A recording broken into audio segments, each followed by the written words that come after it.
想象一下，你只是因为最近疲倦无力，以为是小感冒去看医生，结果医生却皱着眉头告诉你，你的肾脏功能已经快不行了，必须准备终身洗肾。是不是听起来像晴天霹雳？在门诊中真的有这样的案例。一位45岁的先生平常身体好好，从没特别看过医生，只是年轻时偶尔发现小便有泡泡，但因为不痛不痒，他也就不当一回事。没想到过了20多年，他最近累到吃不下饭，以为自己重感冒，结果第一次踏进肾脏科门诊检查，抽血报告显示他的血中尿毒素高到爆表，医生立刻把他转到急诊开始洗肾。他难以置信地说，出门前还跟太太说只是去看个感冒，居然一看就被判定要一辈子洗肾。这样的故事听起来很震撼，但在台湾并不少见。台湾有洗肾王国的称号，目前全台约有10万名洗肾患者，洗肾盛行率和发生率都是世界第一。我们的肾脏病问题其实更加普遍。根据统计，目前台湾约每10人就有1人罹患不同程度的慢性肾脏病，也就是说，还有许多肾脏病患隐藏在社区中没有被发现。我们需要积极面对这个沉默的流行病。肾脏病可说是最沉默的杀手之一。早期肾功能受损的时候，身体几乎不会有明显不适，很多人每年会做健康检查，但也可能因此掉以轻心。例如，肾功能常用肾丝球过滤率来评估，满分是100分。一般来说，年轻健康时肾功能在90分以上才算正常，但只要高于60分，健检报告通常不会特别标红字警告。因此，不少人看到肾脏项目60分或70分就以为还过得去。事实上，慢性肾脏病已经分成5期，第2期就是肾功能介于60到90分之间，分数60分其实已经掉到及格边缘。等到健检指标低于60，出现红字时，往往已经是第3期了。而更糟的是，很多人直到第4期甚至第5期末期才出现身体不适症状，那时肾脏功能可能只剩下 20%， 甚至1%以下。等到明显感觉不对劲再去求医，通常离洗肾已经只剩一步之遥。肾脏科名医洪永祥指出，有症状就来不及了。很多慢性肾病患者在早期10年以上都完全无感，一旦感觉不舒服，往往肾功能已经损坏大半。所以我们千万不要等到身体警报响起才重视肾脏健康，如果能提早发现端倪，就有机会扭转命运，不必走到终身洗肾那一步。台湾的洗肾人数为何全球第一？难道只是因为我们健保给付洗肾，所以病例特别多吗？其实真正原因在于台湾人的体质和生活习惯。慢性肾衰竭占了台湾洗肾原因的90%以上，而造成肾衰竭最主要的推手就是第2型糖尿病。洪医师指出，在现有的洗肾患者中，有将近一半，也就是大约 46% 是糖尿病引起的肾脏病变。台湾可以说是美食王国，但也付出了成为洗肾之岛的惨痛代价。首先，遗传基因让台湾人面对糖尿病时特别倒霉。第2型糖尿病虽然主要和后天饮食、体重有关，但科学家发现它其实有超过400种不同的基因型，每一种基因突变对身体的伤害部位不同。台湾人不幸拥有某种特殊基因，使得糖尿病特别容易攻击肾脏的小血管，也就是损伤肾丝球。而西方人的糖尿病患者则较常出现伤害周边神经、手脚麻木的问题，未必每个都像我们一样肾脏受害严重。换言之，同样得糖尿病，台湾人的肾脏中标几率更高，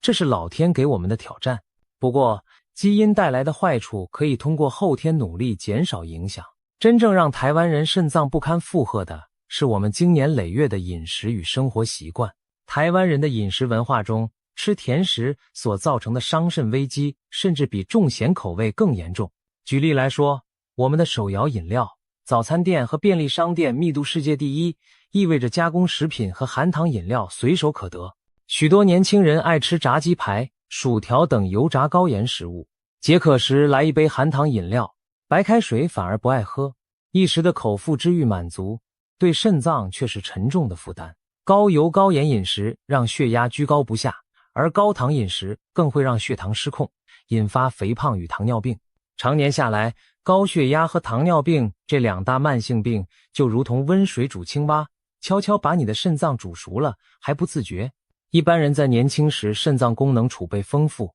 但40岁左右是一个转捩点，随着代谢逐渐老化，如果持续维持过去不良的饮食和作息，人体各器官的耐受力开始下降。所谓的三高，也就是高血糖、高血压、高血脂等问题会陆续冒出头来。这时如果没有改善生活习惯，糖尿病、心血管疾病、肾脏病就很容易找上门。可惜的是，许多人即使到了中年，依然延续年轻时的生活模式，该动的时候不爱动，该睡的时候不睡，该喝水的时候不喝水，只顾着享受美食却忽略健康。红灯亮起，长期累积下来，肾脏的负荷越来越重，功能一点一滴的流失。总而言之，台湾人特别容易面临洗肾命运，是基因与环境共同作用的结果。我们不能改变天生体质，但可以改变后天习惯。千万别等肾脏求救已经声嘶力竭才想起来后悔。既然早期肾脏病很难察觉，那有没有一些苗头可以提示我们呢？其实到中后期，肾脏衰退还是会在身体各方面投射出求救讯号，只是很多人不知道那些征兆代表肾脏出了问题。洪永祥医师整理了肾脏病患常见的10大症状排行榜，依出现的频率高低排序，而非依严重程度排列。他提醒大家，如果上述症状你出现1、2个，不一定就是肾脏病，但如果同时出现3个以上，就要高度怀疑。超过5个，那几乎可以说离洗肾的日子不远了。让我们从第10名开始倒数，仔细检视这些身体红灯，看看你的身上是否已经出现了肾脏的求救讯号。第10名是腰酸背痛。肾脏位于腰部两侧，所以肾脏出问题时，有时会感到腰部酸痛。然而它只排在第10名，表示这并非非常常见的症状。一般而言，腰酸背痛比较可能发生在某些特定肾脏疾病，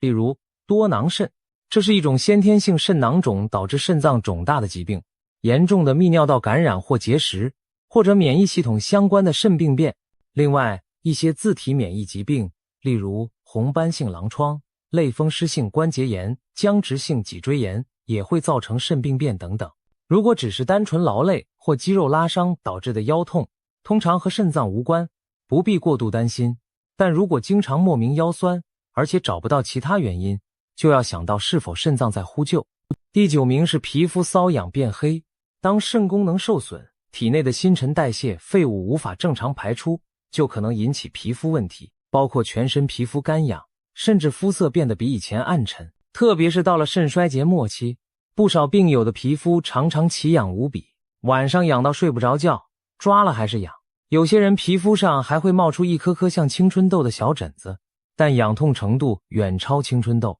这种皮疹俗称尿毒痘，学名叫做穿透性毛囊炎，擦一般止痒药膏往往无效，必须使用专门给肾友的药膏长期保养，或严重时请皮肤科医师用照光治疗。通常开始规律洗肾后，随着体内毒素降低，皮肤瘙痒的情形才会大幅改善。需要注意的是，皮肤痒黑的情况除了与毒素累积有关，也可能是副甲状腺机能亢进或血磷过高等肾病末期并发症所导致。甚至长期吃过多重金属污染的中草药、补品也会让皮肤颜色改变。如果平时皮肤无故又痒又黑，而且反复找不出别的病因，请务必检查肾功能。第8名是夜间频尿。正常情况下，人体在睡觉时会分泌抗利尿激素，让肾脏减少尿液生成，所以多数人一整晚可以不用起床上厕所。但肾脏病患者常常半夜得爬起来好几次，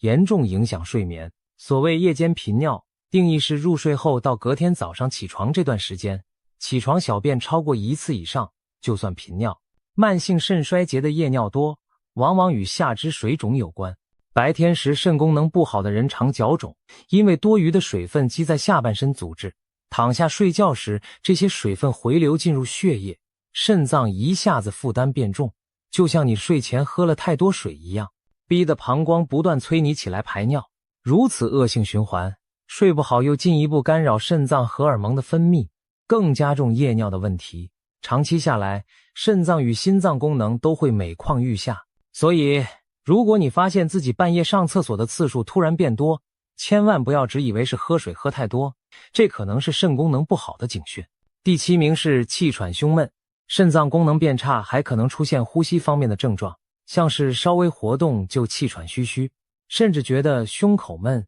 深呼吸困难。这是因为体内水分和毒素累积，造成心肺负担加重所致。肾衰竭末期会导致全身水肿，严重时可能出现泪膜积水，也就是肺部周围积水；肺水肿，也就是水积在肺泡，导致呼吸困难，甚至引发心脏衰竭或心包膜积水等情况，连带引起呼吸困难或胸部压迫感。如果平时走路爬楼梯都没问题，最近却老是觉得喘不过气，胸口像压块石头，要当心是否肾脏出了状况。同时也要注意，肾脏病患因电解质失衡和血液毒素增加，可能诱发心律不整，也会让人感觉心悸、呼吸不稳。第6名是肌肉抽筋，肾脏功能不全的人常常一动就抽筋，脚趾脚踝痉挛，尤其老年人和糖尿病肾病患更常见。这是由于肾病导致电解质不平衡，加上为了控制肾病而长期限制饮食，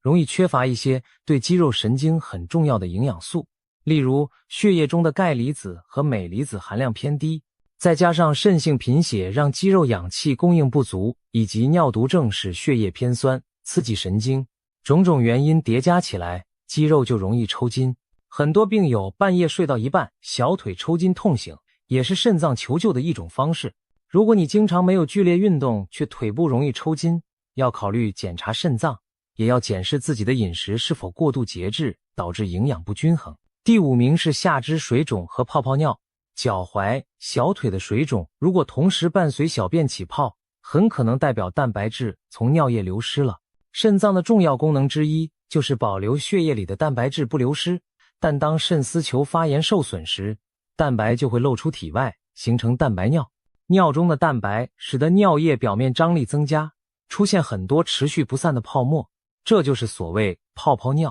同时，由于蛋白质大量流失，血液中白蛋白浓度降低，会造成组织水分滞留，导致下肢浮肿。这种情况在各种急慢性的肾丝球肾炎患者中最典型，可能在肾功能分数还很高的早期就出现严重水肿。但若是糖尿病、高血压或痛风造成的肾病变，则通常要到肾丝球过滤率低于30分，这大约是第4期的程度，肾脏大量破坏才会开始出现泡泡尿和水肿的现象。无论如何，一旦你发现脚踝长期肿胀、鞋子变紧，同时小便泡沫很多又持续不消，务必尽快就医追踪。第4名是高血压，高血压本身就是慢性肾病的一个重要成因，但反过来说，高血压也是肾功能退化后非常常见的症状，有些病患甚至在第3期就开始出现。肾脏是调节血压的关键器官之一，主要透过控制体内水分、钠钾等电解质，以及肾素、血管收缩素等荷尔蒙系统来稳定血压。一旦肾功能受损，这套调压机制就乱了，容易出现肾阴性高血压。高血压是肾脏功能障碍非常常见的症状之一，也是导致肾脏疾病进一步恶化的主要因素之一。很多肾友在肾病第2、第3期时就开始血压升高，需要靠药物控制。高血压不仅是症状，也是会反过来加速肾脏恶化的帮凶，也是导致肾脏疾病进一步恶化的主要因素。血压居高不下会进一步伤害肾脏微血管，使肾病进入恶性循环。所以如果平时血压正常，最近却莫名升高很难控制，除了怀疑心血管问题之外，也应该检查肾脏，毕竟肾脏和血压是一荣俱荣、一损俱损的。第3名是贫血、头晕和全身无力。几乎所有的慢性肾衰竭患者都会有不同程度的贫血，而且往往感到头晕，稍微活动就疲累无力。这是因为肾脏除了排水排毒，还负责分泌一种叫红血球生成素，英文简称 EPO， 刺激骨髓制造红血球。当肾功能下降， EPO 分泌不足，骨髓造血就跟着放慢，加上血液中累积的尿毒素会破坏原本正常的红血球，缩短红血球寿命，双重影响下就出现肾阴性贫血。通常女性肾友比男性更早感觉贫血的不适，女性患者往往在肾病第3期就出现贫血，而男性通常到第4期才会明显。许多人以为补充铁剂、多吃红肉或或补充维生素 B 群，可以改善贫血。但如果是肾脏问题导致的贫血，单靠这些方法效果往往不彰，必须在医师指导下注射红血球生成素，或配合补充铁剂，才能较有效地改善症状。倘若您日常生活中经常觉得头昏眼花、提不起劲，而且排除其他原因，例如女性经期过多、胃溃疡出血等，仍然贫血，就该验验肾功能。第二名是恶心呕吐。当肾脏几乎失去功能时，体内尿毒症状会越来越明显，其中长期恶心想吐是末期肾病变非常典型的表现之一，也是很多不想洗肾的肾友最后不得不洗肾的原因。若没有洗肾，把尿毒洗掉，可能一直恶心呕吐，最后一口饭都无法进食。人体血液中的代谢废物无法正常排出时，身体就会自动不准你再继续进食，因为吃进去的东西都会变成新的代谢物，加重身体负担。可以说，恶心呕吐是身体在强制你别再吃了。尤其是已经出现严重贫血或者有糖尿病的患者，恶心呕吐症状会更早、更剧烈。有些人误以为是胃肠出了毛病，结果治胃反而耽误了真正的元凶。如果最近食欲不振又常反胃呕吐，就要提高警觉，赶快检查肾脏功能，以免错失治疗时机。第一名是严重的疲劳感，排行第一的症状是许多人形容不出的全身倦怠。这种疲累并不是睡一觉或休息几天就能缓解的，而是一种病态的挥之不去的疲劳。肾脏病末期因为尿毒持续累积、贫血严重、血液酸中毒以及电解质紊乱，人体往往处在一种仿佛重感冒般的不适状态，头重、头晕、脑袋不清醒，怎么睡都还是累，甚至有人会嗜睡一整天，严重的还可能出现意识不清、昏迷等危险情况。一般来说，这种难以消除的疲劳感和肾功能恶化的程度成正比。年纪较大或合并糖尿病的患者，常在肾病变中期就感到体力大不如前。部分长辈可能以为自己只是老了没精神，但其实肾脏正在一步步衰竭。随着体内尿毒素愈积愈多，疲惫感也会像滚雪球一样越滚越大。如果你平时是个精力充沛的人，最近却常常觉得累到懒得动，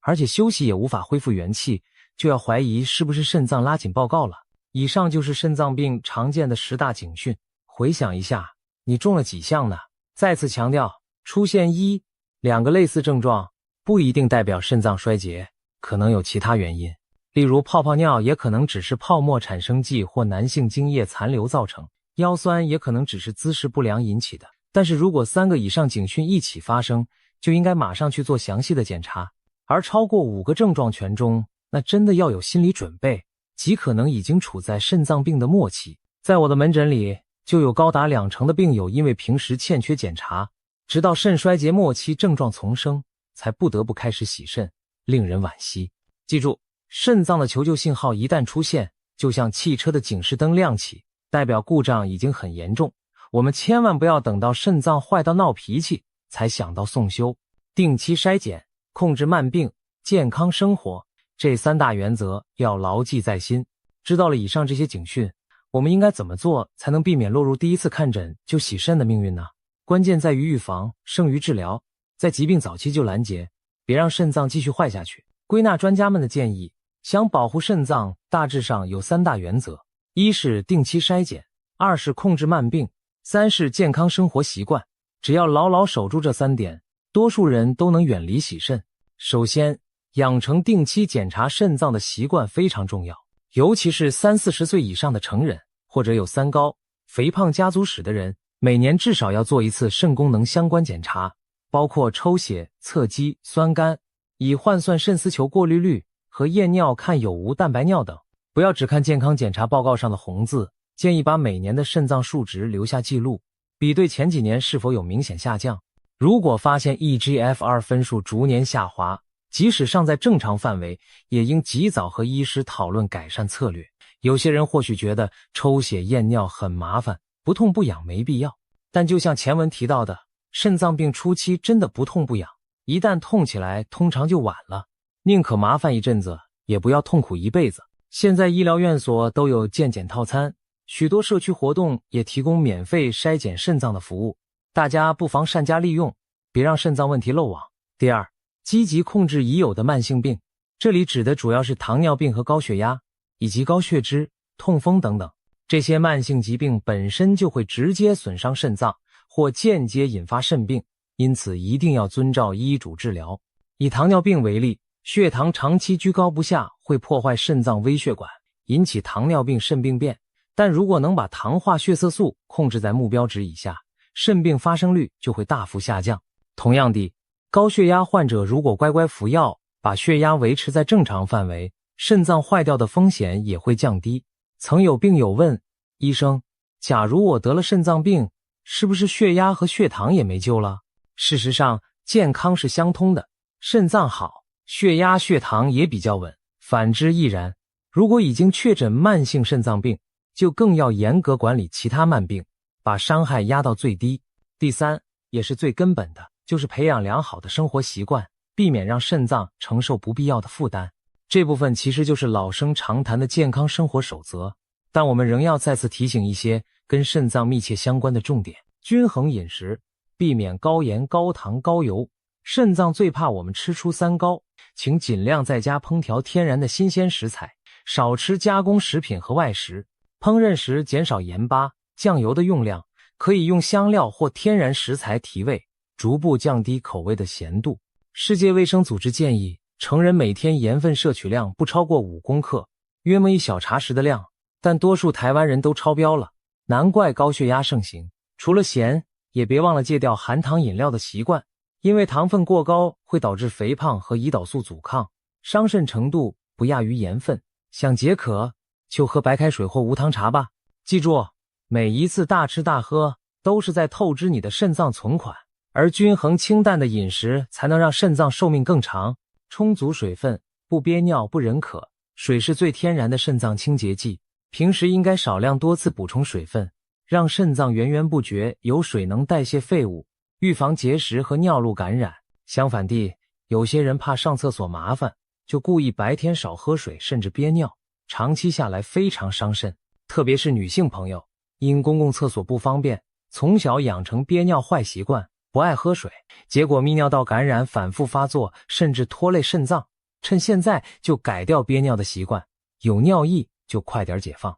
另外也要小心所谓每天8杯水，因人而异。如果已经有肾脏功能不全或心脏衰弱的人，医师可能会限水，以免水分滞留。同时，水也不是喝越多越好，过量水分会造成低钠危机。一般健康成人每日约2公升左右的水量较为适宜，可依活动量和气候增减。重点是不等口渴就主动喝水，并且让排出的尿液维持淡黄色，没有异味，代表水分摄取足够了。戒烟限酒，慎用药物与补品。香烟中的有害物质会收缩血管，减少肾脏血液供应，也可能直接伤害肾小球过滤膜，是导致肾硬化的危险因子之一。喝酒则会增加肝肾代谢负担，影响血压和尿酸，不利肾脏健康。因此，为了肾脏着想，烟酒最好能戒就戒，如果一时难以戒除，也请减少用量，不要过量。此外，是药3分毒，有肾脏病或风险族群，更要当心用药安全。某些止痛药，例如长期大量使用非类固醇消炎止痛药、部分抗生素以及许多中草药中的重金属或马兜铃酸成分，都可能对肾脏造成不可逆的伤害。千万不要自己乱买成药吃，也不要听信偏方进补。洪医师特别提醒几项常见的补品陷阱：鸡精、鲜精、人参精等等。这类产品往往标榜营养满分，但其实含有非常高的蛋白质、磷、钾含量，对肾脏是沉重负担。肾功能不佳的人喝了可能加速肾衰竭，就算是一般人，过量摄取这些浓缩精华也可能得不偿失。最好的营养补充来自天然均衡的3餐，蔬菜、水果、优质蛋白质和好油脂都不可少。如果真的需要进补或服药，一定要咨询专业医师，不要让补品变毒品。维持运动与良好作息，生命在于运动，肾脏也一样喜欢你动起来。久坐不动的人新陈代谢率下降，血液循环不佳，容易发胖和产生胰岛素阻抗，这些都对肾脏不利。有研究指出，每天坐超过6小时的人，身体老化速度犹如每天抽2包烟，所以不妨设定固定的运动时间。每周至少3天，中等强度运动半小时以上，培养出排汗习惯，加强心肺和肾脏的血液循环。如果工作需要长时间坐着，可以每隔30分钟站起来活动筋骨。除了运动，睡眠对肾脏也很重要。晚间休息时，肾脏的血流量会增加，有利于修复白天受损的肾单位。相反，经常熬夜的人，肾脏得不到充分休息，长期下来容易出现蛋白尿，甚至肾功能下降。所以尽量不要熬夜，保持规律睡眠作息，让肾脏有时间自我养护。总之，好的生活习惯不仅让肾脏受惠，也是全身健康的基石。除了上述原则，有些时下流行的养生观念其实是迷思。例如，有人认为及早吃慢性肾脏病饮食就能避免肾病上身，其实这是误区。慢性肾脏病饮食指的是严格限制蛋白质、磷、钠、钾等的饮食，虽有助减轻病人肾脏负担，但对一般健康人而言非常不均衡，长期采用反而容易营养不良、抵抗力下降。一些过度极端的饮食法对肾脏也未必友善，比如生酮饮食，也就是一种极低碳水、高脂肪的饮食，可能导致酮酸中毒、电解质不稳定，对已有糖尿病或肾功能不全的人非常危险。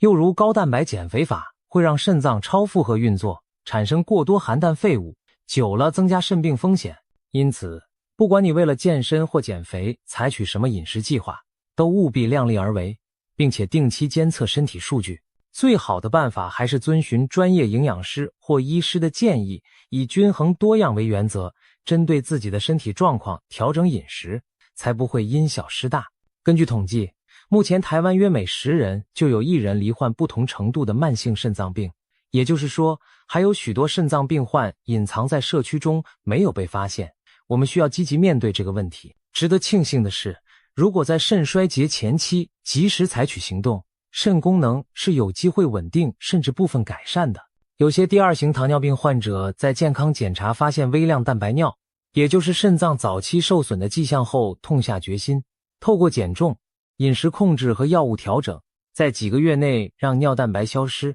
肾功能分数回升了几分。在洪医师的门诊中，也曾遇到过病人透过3个月的生活改变，肾丝球过滤率从60分提升到近80分，成功远离了洗肾边缘。这些例子证明，只要肯改变，肾脏依然可以逆转胜。当然，并非所有情况都能如此乐观，但至少可以延缓恶化的脚步，为自己争取更多健康岁月。最后提醒，有肾脏病家族史或相关高风险族群，例如糖尿病、高血压、痛风或严重肥胖的患者，更要提高警惕。家人中若有人洗肾，建议您更频繁地检查肾功能，并且早早就开始做好上述预防措施。因为某些肾脏疾病，例如遗传性的多囊肾或先天性的家族性肾炎，会在家族中出现。尽管如此，只要遵循正确的生活方式和治疗方案，我们一样能打破宿命，守护住自己的肾。当今医疗科技虽然进步神速，但对于末期肾脏病，我们的主要手段仍是靠洗肾或换肾。洗肾需要花费大量时间和金钱，对生活品质的影响很大，而肾脏移植又受限于器官来源，许多病患苦等多年也等不到。未来科学家们希望能用人工智慧和生物工程研发出人工肾脏，或者透过一种移植将动物的肾脏移植给人类。例如最近研究的基因编辑猪肾，以终结洗肾时代。但这些技术真正成熟运用恐怕尚需时日。我们能做的还是尽量延长自己天然肾脏的寿命。请记住，肾脏对我们从不喊累，直到实在撑不下去才会发出微弱的求救声。如果我们平日不关注身体讯号，不定期检查，一忙一拖，就可能错失了抢救肾脏的良机。希望看完这篇文章后，你能够更敏锐地留意自己的健康状况，一旦出现可疑的肾脏警讯，就勇敢面对，及早就医检查。如果目前没有明显异状，也别忘了从现在开始善待你的肾脏，调整生活习惯，控制危险因子，定期检测追踪，不要让今天的怠惰变成明天无尽的悔恨。你的肾脏正在默默为你工作，也在默默期待你的善待。千万别让肾脏的求救声石沉大海，现在就行动吧，给自己的肾脏一份长久健康的承诺。